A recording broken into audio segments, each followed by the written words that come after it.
So welcome to Jumbo IS and welcome to our lecture series called Daily News in Shorts. In this lecture series, we cover a particular day's current affairs in a short span of time. Now, needless to say this, revise this lecture after watching it, because if you don't, you will quickly forget these current affairs.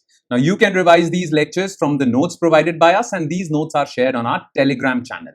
The link to our Telegram channel is provided in the comment section below this video. Okay? All right then. Enough of the introduction. Let's straight away jump into the lecture. All right, so let's begin. So daily current affairs, 10th of October, Friday. And here is the list of topics that we shall cover today. Okay, so number one topic is Unified Markets Interface. Basically, it is a UPI-like digital public infrastructure, but it is going to use blockchain technology. And what is the purpose of this technology? What is the purpose of UMI? We'll talk about this. RBI is going to launch this. Okay. The next topic is related to state of soil after floods. As you all know that Punjab suffered from one of its worst kind of floods, right? And now Punjab is getting ready for Rabi season of farming, right? Now what happened to the soil after floods? You need to know this, okay? This is an important portion of your geography syllabus. Impact on soil health due to floods. So we'll talk about this. Then the third topic is related to a very important discovery done by Indian researchers, and that is use of quantum technology in digital security. Okay, so we'll talk about this. And in the end, we'll talk about a landmark Supreme Court judgment through which now junior judges can be appointed directly to the post of district judges. So what is this entire issue? We'll talk about this as well. Okay, so these are the four topics. The first topic is related to economics portion of your UPSC syllabus. The second is related to environment and geography portion of your UPSC syllabus. The third is related to science and technology portion of your UPSC syllabus. And the fourth one is related to polity portion of your UPSC syllabus. Okay, all right then. So these are the four topics. Let's start discussing them one by one, starting with topic number one, and that is Unified Market Interface. Now, recently, RBI announced that it is going to launch a unified market interface called UMI. Now, this UMI is going to be another digital public infrastructure like UPI, revolutionized payments, right? ULI, Unified Lending Interface, revolutionized lending, okay, loans and all.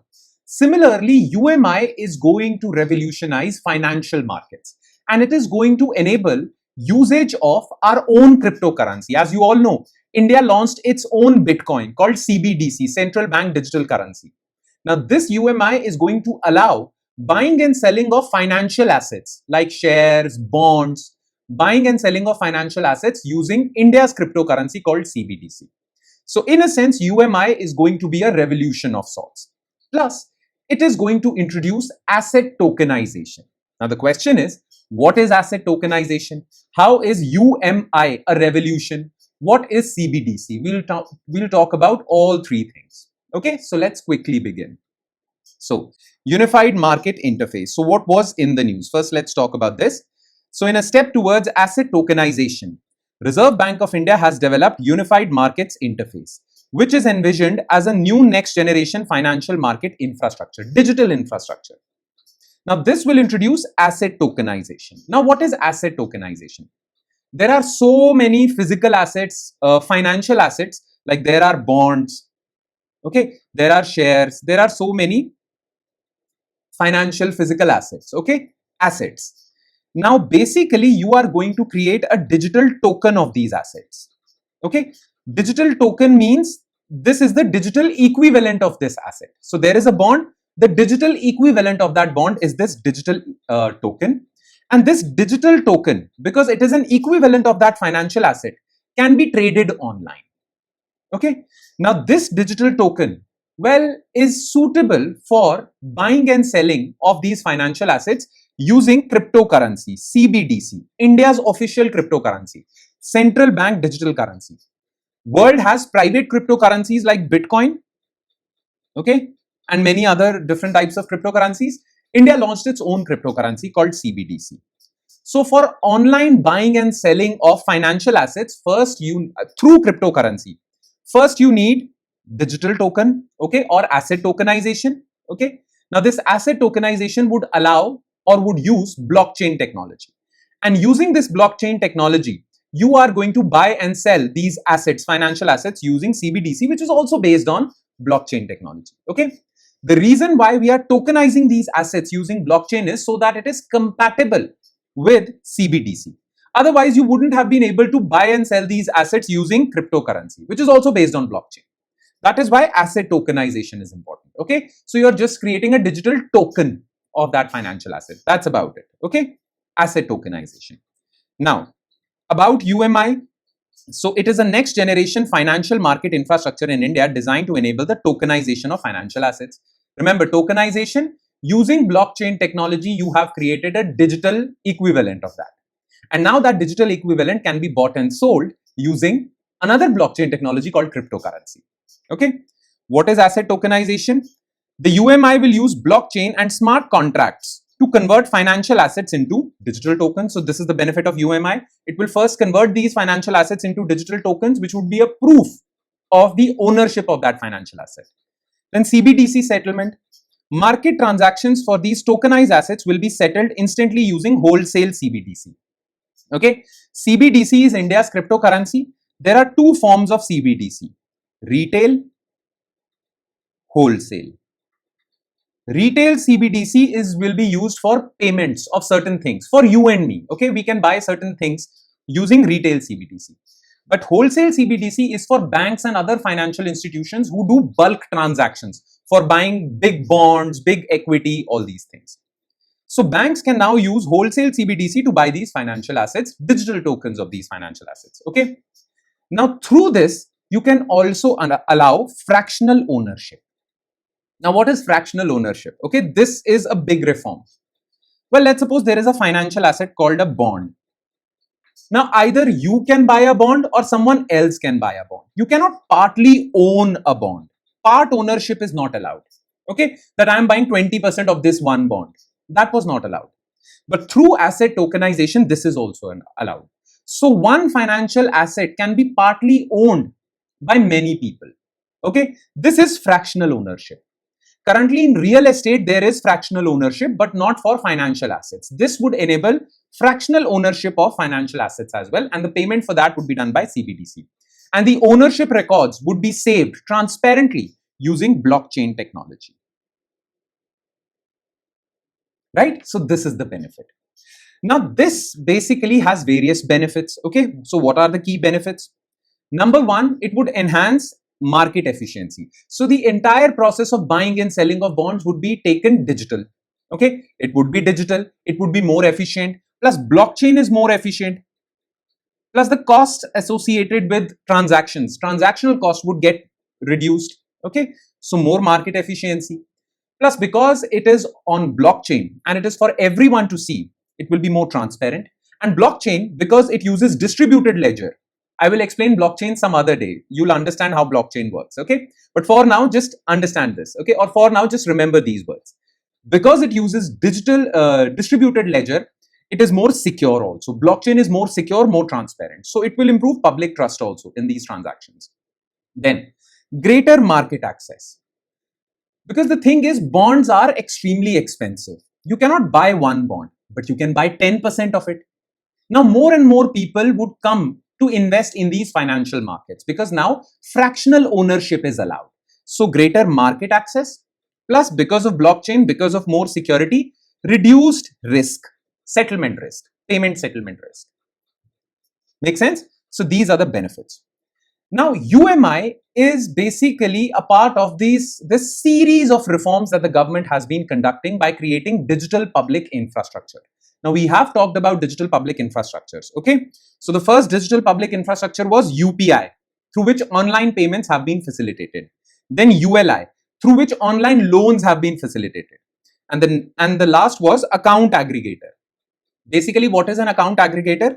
This is a financial company that aggregates all the information about you in all your accounts, bank accounts, loan accounts, all the other accounts. And then they give this information to banks so that banks can check your financial position while giving you loans. So account aggregator is another DPI, right? So in this list, now UMI is also added. Clear? So remember UPI, ULI, account aggregators. Remember this word account aggregator. It's very important. Okay. That's about it. That's all you need to know as far as UMI is concerned. More details would come when RBI would reveal further information. Okay, currently RBI is in pilot phase. It's just testing this UMI. All right. Okay then. Now let's quickly shift our focus to second news item, and that is state of soil after floods, especially in the case of Punjab. Now, Punjab suffered one of its most devastating flooding this monsoon season. Okay, all 23 districts of Punjab were impacted by this flooding, and Punjab is an agrarian state. India depends for its food security on Punjab. Now, if soil is destroyed, then, well, India's food security is destroyed. If soil is destroyed in Punjab, food security of not just Punjab, but the rest of the country also gets destroyed. Now, Kharif season, which is the monsoon season for agriculture, is almost over, And now farmers in Punjab are getting ready for winter cropping season, which is also known as the Rabi season, through which they grow wheat and other pulses and many other types of Rabi crops. Now, because of these floods, well, the soil has been impacted hugely. Scientists and agricultural researchers are trying to basically ascertain the impact on the soil fertility so that they could prepare in advance for any mishappening during the Rabi cropping season. Okay. Now, what is important for us? Geography and environment are part of your UPSC syllabus, so you need to be aware of the impact of flooding on soil. How can flooding destroy soil? How can flooding enhance soil fertility? You need to be aware of all these things. So we are going to focus on that only. Okay. And if flooding destroys soils, then how can you remedy this problem? Okay. How can you basically resolve this problem? What is the way forward for resolving this problem? Make sense? So we'll be focusing on that. All right. So let's begin. So state of soil after floods. So first of all, how do floods impact soils? Clear? The thing is, the exact impacts vary depending on the kind of flooding, duration, nature of soil and other things. So it might have different impacts on different categories of soil. Okay. But there are two things that definitely happen to all soils wherever there is flooding. Okay. Harmful things, two harmful things. Number one is soil erosion. So whenever there is extreme flooding, well, the most fertile component of soil is topsoil, a very thin layer, which provides most of the nutrients that are required by plants. Okay, this gets eroded. So this is one problem. Nitrogen, phosphorus, potash, carbon, many nutrients go absent from the soil if the topsoil is eroded. This has happened in Punjab, some parts of Punjab. So this is one problem. The other problem is silting. So basically what happens is that when these flood waters from rivers, when it comes, well, it brings a lot of sand and silt with it. Okay. This sand and silt gets deposited over topsoil, and this also destroys the capacity of your soil to basically nurture plants. This is known as silting. Now the thing is, silting is a double-edged sword. How? Silting can sometimes enhance soil fertility also. It can destroy soil fertility, but it can enhance soil fertility as well. What happens? If the silt is too thick, it can block root growth and reduce microbial activity. Okay, microbes, essential microbes for plants. So if the silt is too thick, well, the roots of the plant cannot penetrate into the topsoil. So this is a problematic situation. But if the silt is of fine texture and is not that deep, it may improve soil fertility and soil structure. So if there is light flooding, normal flooding which farmers are used to, silting is good. Okay, alluvial soils are made up of silting only. Okay. But if the silt is too deep, when the floods are devastating too much, well, then it can create problematic situations. Okay. So some amount of silting is good, but the kind of silting that happened in Punjab recently was too much. Okay. Now, what is the way forward? How to resolve this problem if silting is too much, if erosion is too much? Okay. Agricultural researchers in agricultural universities of Punjab have advised farmers a few things, and the government has also taken certain steps. We can learn from these certain steps and use them as way forward in our answers. Okay, when UPSC asks a question on this. Okay, now what is this way forward? What can be done? First of all, silting is a major issue, so you need to employ desilting strategies. If the silt is not that deep, normal plowing, which will mix topsoil with the silt and make it more fertile, would be enough. But if the silt is too deep, then you have to use mechanical desilters, okay, machines that would desilt the soil. So this is one way. Then, because there is some amount of silting, and that has destroyed the topsoil a little bit. Okay. Now, how can you restore soil structure? You need to add more organic manure and compost. So, government is advising farmers to add more organic manure or compost to their soil to restore soil structure in Punjab. Okay, so this has to be done. Then these flood waters bring a lot of weeds also. Okay, a lot of weeds, weed plants. They can grow a lot in your fields and they can destroy your crops. So weed control needs to be taken care of. So farmers have been advised to do this. Plus, to financially incentivize farmers to go for desilting, government has told them that desilt, okay, your fields, collect this silt and sand and you can sell it back to the government, earn some money out of it. Okay, so financial incentive for desilting. So farmers can earn some money out of it. So this way there would be more incentive for desilting. So this is the way forward. All right, make sense? Okay. Now let's move forward to third news item, which is important from the perspective of science and technology. So listen carefully, okay? It can be a little complicated. And this third topic is, well, quantum in digital security. Okay? Now, quantum breakthrough in digital security. Now listen to me carefully. You see, we do a lot of transactions, messaging, send a lot of messages online. Okay? Now we have to ensure the privacy of these WhatsApp messages, website messages, all this online content has to be privately and securely transmitted from one device into another. For that, we use encryption. Encryption is we code this data into different numbers and then send it. So if someone intercepts these messages, he won't be able to decrypt the message, what is actually written, because it is coded. Okay. Now, as you all know, that computer understands the language of 0 and 1, binary only. Yes, we all know about this. So all the messages that you have written, hello there, what's up, all these messages are converted into a string of zeros and ones and then sent. Now, these zeros and ones have to be encrypted also before sending to ensure their sanctity, to ensure their privacy. For that, you need encryption techniques. For encryption, you generate a random set of numbers. They have to be random. Okay, so that if someone intercepts these numbers, he won't be able to tell what is the decoded message of these numbers, right? This is done. Now, encryption is very complicated. Even the most powerful of computers cannot decrypt a message. Encryption techniques have improved. But with more advancements in quantum computing, quantum computers have become extremely strong. They're extremely powerful. They can decrypt these messages that are transmitted online. So how can you generate more strong encryption? For that, you'll use quantum computers only. And scientists in India have done precisely that. And this is a big breakthrough. That is why it is called quantum breakthrough for digital security. So let's talk about this, okay? So quantum in digital security. So what was in the news? So researchers from Bengaluru-based Raman Research Institute used a readily available general purpose quantum computer to experimentally demonstrate and certify generation of true random numbers. These true random numbers basically are used to encrypt the message. Okay. This means that for the first time, a technique to generate true random numbers is ready to be deployed in real situations. It potentially paves the way for development of hack-proof digital security. Okay.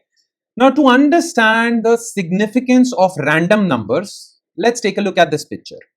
Okay. So this is the message. Hello there. As you can see, you are sending it on WhatsApp. Okay. Now, how would computer understand this message? Hello there. Well, it would first convert it into numbers.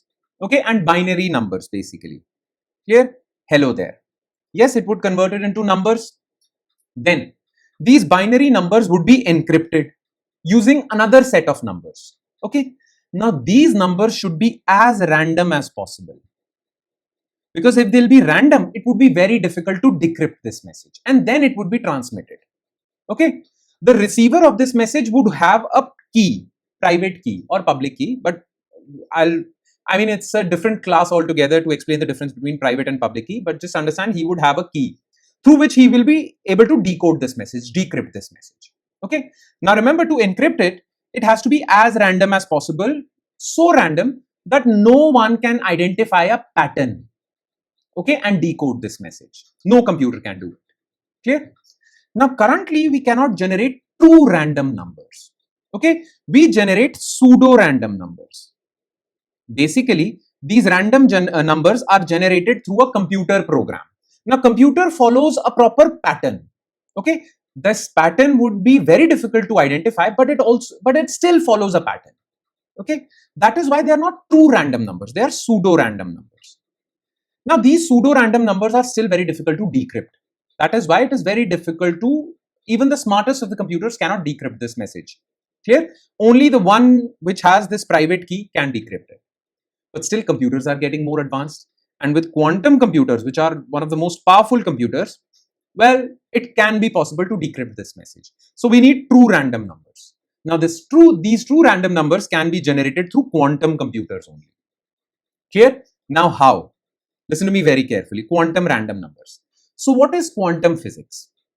We have discussed about quantum physics in our previous lectures, but I'm just going to remind you of certain things, okay, from that. Otherwise, we have completely discussed this because the Nobel Prize in Physics was given for quantum physics only. Nonetheless, well, small particles, very small particles like electrons or photons, light particles, okay, well, they are in a particular state, excited state, subdued state. Now, that state is determined only by measuring it. Okay, let's suppose there are two states in which the photon can be, state number 1, state number 2.